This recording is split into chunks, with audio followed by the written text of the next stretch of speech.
The Fall of the House of Usher, Part 3. I was visiting an old friend of mine, Roderick Usher, in his old stone house, his palace, where a feeling of death hung on the air. I saw how fear was pressing on his heart and mind. Now his only sister, the Lady Madeline, had died, and we had put her body in its resting place, in a room inside the cold walls of the palace, a damp, dark vault, a fearful place. As we looked down upon her face, I saw that there was a strong likeness between the two. "Indeed," said Usher, "we were born on the same day, and the tie between us has always been strong." We did not long look down at her, for fear and wonder filled our hearts. There was still a little color in her face, and there seemed to be a smile on her lips. We closed the heavy iron door and returned to the rooms above, which were hardly less gloomy than the vault. And now a change came in the sickness of my friend's mind. He went from room to room in a hurried step. His face was, if possible, whiter and more ghastly than before, and the light in his eyes had gone. The trembling in his voice seemed to show the greatest fear. At times he sat looking at nothing for hours, as if listening to some sound I could not hear. I felt his condition, slowly, but certainly, gaining power over me.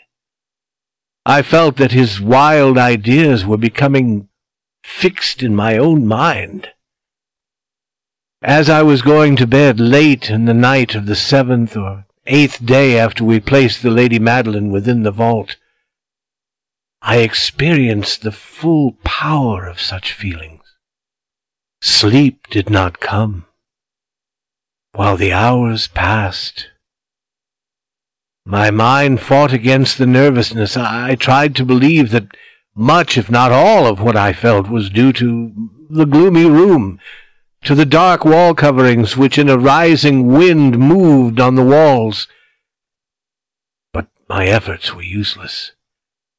A trembling I could not stop filled my body, and fear without reason caught my heart. I sat up, looking into the darkness of my own room, listening, I do not know why, to certain low sounds which came when the storm was quiet.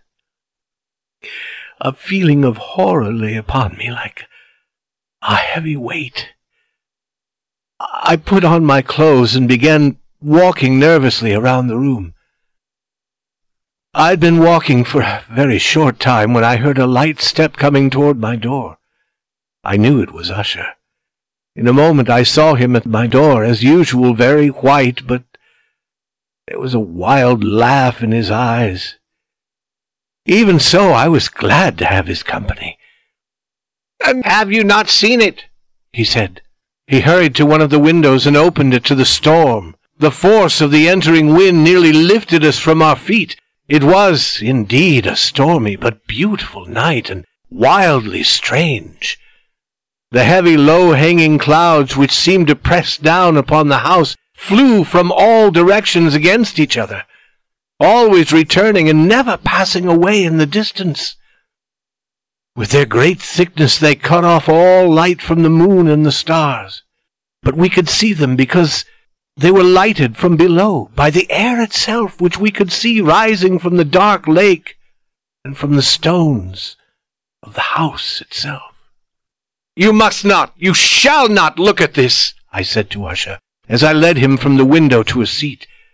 "This appearance which surprises you so has been seen in other places too. Perhaps the lake is the cause. Let us close this window. The air is cold. Here is one of the stories you like best. I will read, and you shall listen, and thus we will live through this fearful night together. The old book which I had picked up was one written by a fool, for fools to read, and it was not, in truth, one that Usher liked. It was, however, the only one within easy reach. He seemed to listen quietly. Then I came to a part of the story in which a man, a strong man full of wine, begins to break down a door, and the sound of the dry wood as it breaks can be heard through all the forest around him. Here I stopped, for it seemed to me that from some very distant part of the house sounds came to my ears like those of which I had been reading. It must have been this likeness that had made me notice them, for the sounds themselves, with the storm still increasing, were nothing to stop or interest me. I continued the story, and read how the man, now entering through the broken door, discovers a strange and terrible animal of the kind so often found in these old stories. He strikes it, and it falls with such a cry that he has to close his ears with his hands. Here again I stopped. There could be no doubt this time I did hear a distant sound, very much like the cry of an animal in the story. I tried to control myself so that my friend would see nothing of what I felt. I was not certain that he had heard the sound, although he had clearly changed in some way.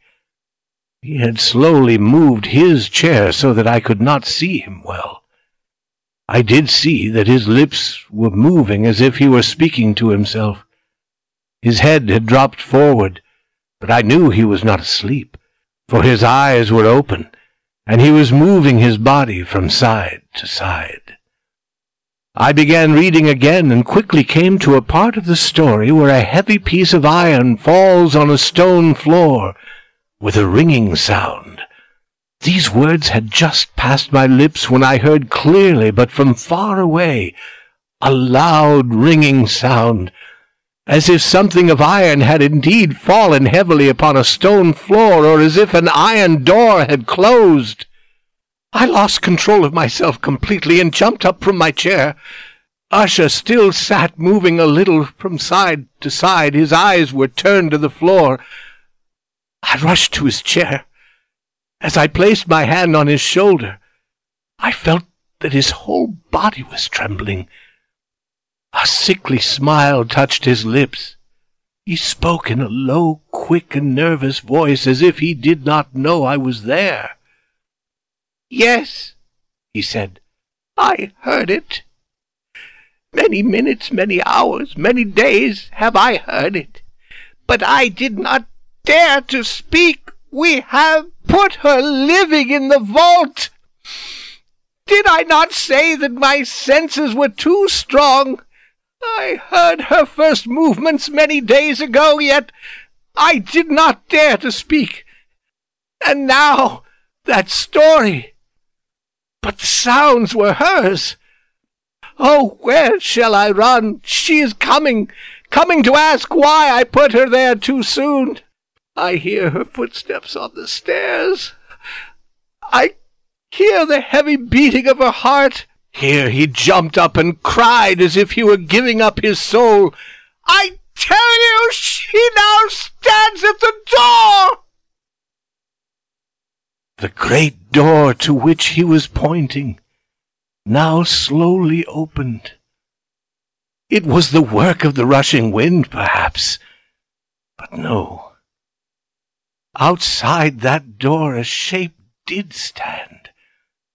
The tall figure in its grave clothes of the Lady Madeline of Usher. There was blood upon her white dress, and the signs of her terrible efforts to escape were upon every part of her thin form. For a moment she remained trembling at the door. Then with a low cry she fell heavily in upon her brother. In her pain, as she died at last, she carried him down with her, down to the floor. He too was dead, killed by his own fear. I rushed from the room. I rushed from the house. I ran. The storm was around me in all its strength as I crossed the bridge. Suddenly a wild light moved along the ground at my feet, and I turned to see where it could have come from, for only the great house and its darkness were behind me. The light was that of the full moon, of a blood-red moon, which was now shining through that break in the front wall, that crack which I thought I had seen when I first saw the palace. Then only a little crack. It now widened as I watched. A strong wind came rushing over me. The whole face of the moon appeared. I saw the great walls falling apart. There was a long and stormy shouting sound, and the deep black lake closed darkly over all that remained of the House of Usher.